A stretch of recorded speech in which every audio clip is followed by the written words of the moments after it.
it is time for the all-important pom-pom. So when you look at the top of the FloraAdora, you're like, it's multicolor. How do I do that? How do I make a really great pom-pom? So we're going to give you a quick tutorial on how we do it. So first of all, the right tools matter, and we really love the Clover pom-pom makers. They're readily available at craft stores, at your local yarn shop.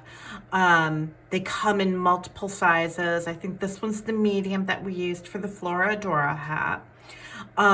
And Clover has a really amazing tutorial on how to technically do everything to make your palm and use their tool correctly. But I just wanted to give you a sneak peek of how we did it. So you want a multicolor palm. So this one's already wrapped. We have to do the other half. So if you can kind of see, I've got, of course, all of my yarn, and you are going to make sure that you've got a strand of everything in your hands. And then you are just going to very carefully go in. And it's always awkward to begin with. We know this. It's okay.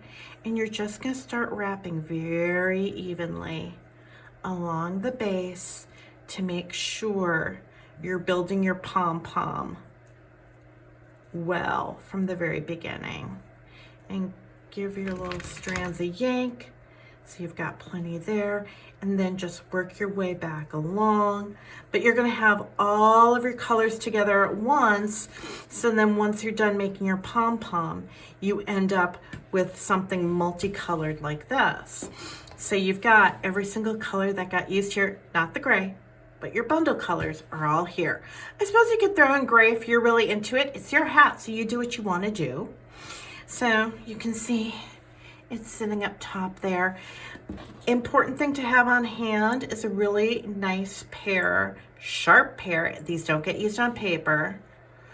Just to trim little strays and to nicely shape it. So think about it like you're cutting your bangs very carefully, that you're just making sure that looks nice and neat. So, and you work your way around. If you think something, don't go too wild. If you need to step away, it's kind of, once again, like doing your bangs. Don't do everything at once. Just a little bit at a time to shape it. And just see how pretty your pom-pom looks. So the other fun tip I have for your pom-pom is that you want to tie it on. Especially if you're going to ever launder your hat, even hand wash, you want to be able to take your pom-pom off. So the two ends that tie off your pom-pom can get pulled through the very top of the hat and go into the underside. And what I like to do, and I'm going to quick undo this for a sec, is that I like to pull the ends through and then use a button. Just an everyday button you find anywhere laying around in the button box. If you're like me, you have a jar full of buttons in your house, and you can thread the ends through and then tie it off with that, and then just tie a little bow, because then that way, once again, if you need to launder the hat, you can pop your pom-pom off. Why I like the button, it kind of stabilizes the pom-pom at the top. So if you've got a big heavy pom-pom, it doesn't go flopping too much. It actually keeps it looking really nice while it's on. So that's a fun tip for pom-poms. And yeah, your hat is pretty much ready to wear.